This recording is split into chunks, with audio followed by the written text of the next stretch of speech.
Hello, here we are again. Here's another example on how to reduce or how to simplify fractions to lowest terms. I have 16 over 20, and this not such a big number, but it's pretty big, and I want to have a better notion of how much this amount is in lowest terms.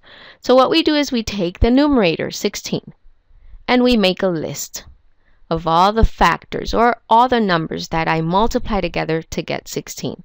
So I know 1 times 16, and I like to go in order. I start at 1, and then I check for 2 and 3 and 4 and so on. So 1 times 16 is 16. 2 times 8 is 16. 3 times nothing is 16. 4, so I skip 3. 4 times 4 is 16. And I think we're done, right? 5 times nothing, 6 times nothing, 7 times nothing, and so on. We do reach 8, right? After 5 and 6 and 7. After 5 times nothing, 6 times nothing, 7 times nothing, and then comes 8. 8 times 2 is 16, but I already have 8 times 2. So I will not list them again. And also, once I reach that number that I've already got in my list, that's where I stopped looking for factors, because that tells me we're done. Okay, so I've stopped. Here is the list of factors for 16. I go down this way. I have 1, 2, 4, and I list them in that same order, 1, 2, 4. And then I go up this way. 4 is here, but I already have 4, so I'm not going to repeat 8 and 16. Here are the list of factors for 16. Now let's do the same thing for the denominator. Let's do the list for 20. What are the factors of 20? 1 times 20. Then I go to 2, 2 times 10. Then I go to 3. 3 times nothing is 20, so I skip 3. So let's do 4. 4 times 5 is 20. And then comes 5. 5 times 4. But I'm not going to write 5 times 4 because I already have 5 times 4. So I stop. And that also tells me the list of factors for 20 is done. So now I'm going to list all the factors for 20. And I go down this way. 1, 2, 4. 1, 2, 4. And 5, 10, 20. Go up this way. 5, 10, and 20. Okay? Next step is, let's look at the common factors. What numbers are being repeated in both lists? 1 I have in both lists, so I circle 1. I also have the number 2 in both lists. And I also have the number 4 in both lists. So out of all those common factors, the greatest common factor, which means the biggest number out of the 3 factors, is 4. And that is my magic number. That number is the number I'm going to use to divide the numerator and denominator by. So that's my next step. And here's what you do. You take 16 out of 20. You divide the numerator by 4. And you divide the denominator by 4. And you get 16 divided by 4, 4. And 20 divided by 4, 5. And that is your answer.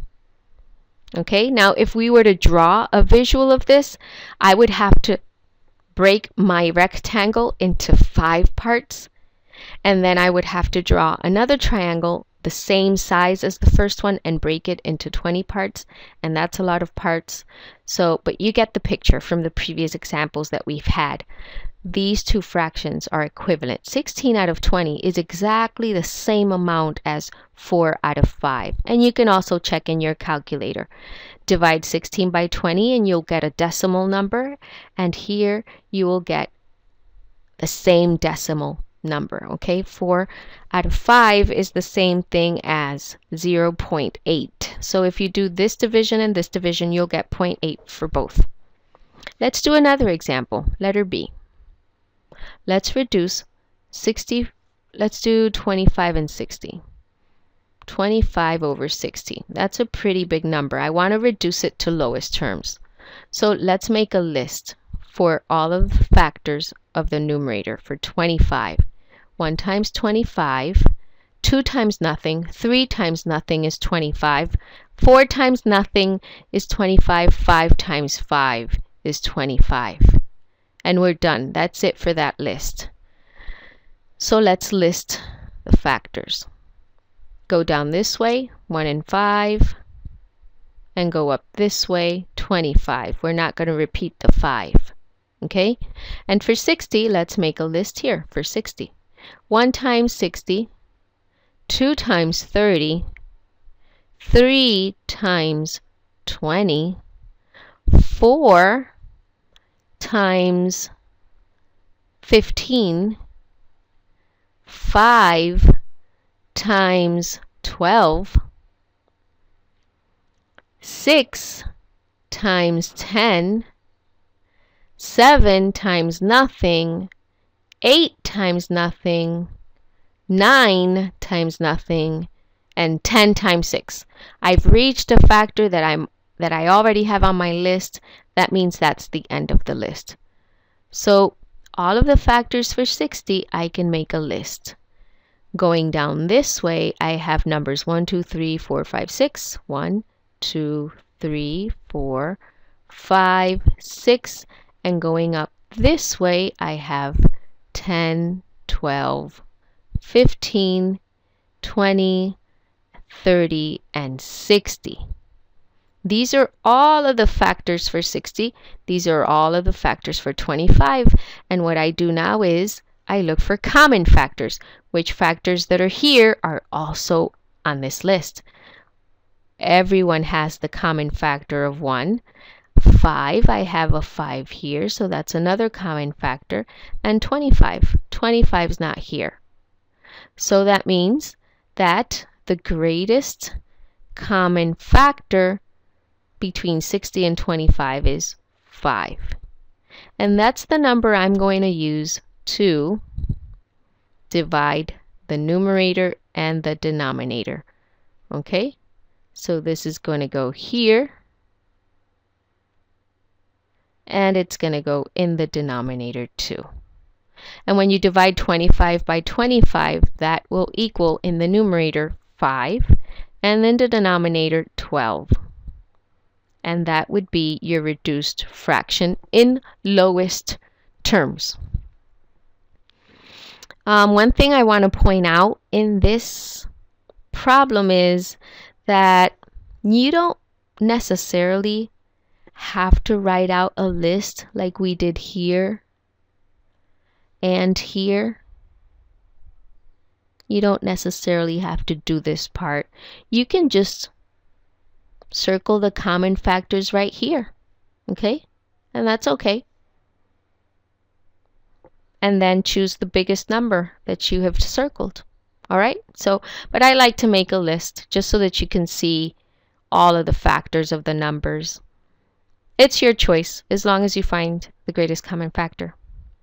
Now I want you to practice these.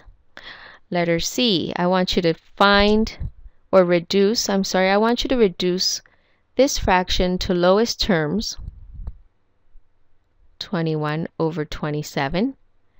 And I want you to also reduce this one to lowest terms, 64 over 72.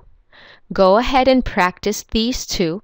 Hit pause on this video, work on them in your notebook, and come back to the video once you're done and check if you got them right. Okay? I'll see you in a little bit. Here is the answer for both problems. This one, we made a list of all the factors of the numerator and the denominator. The greatest common factor is 3. We divide by the greatest common factor and we get 7 over 9. In this example here, we found that the greatest common factor is 8. So we divide both the numerator and the denominator by 8 and we get 8 over 9. That is your answer. Notice that in order to reduce fractions, it is imperative that you know your multiplication tables. Otherwise, there's no way you're going to be able to make this list. So you are in 8th grade now, and you should know your multiplication tables. I know some of you don't know them very well, maybe. So you know what? I think it's time for you to just sit down and commit yourself to learning them. It's about time that you know them. So if you don't know them, sit down every single day, and let's say you commit yourself to 5 minutes a day or 10 minutes a day to learn a new times tables so that you are able to make these lists. In the next video, we're going to continue reducing fractions, and I'm going to show you something else you can do if you don't know your multiplication tables. You can do something else, but it's more work. So I'll see you in the next video.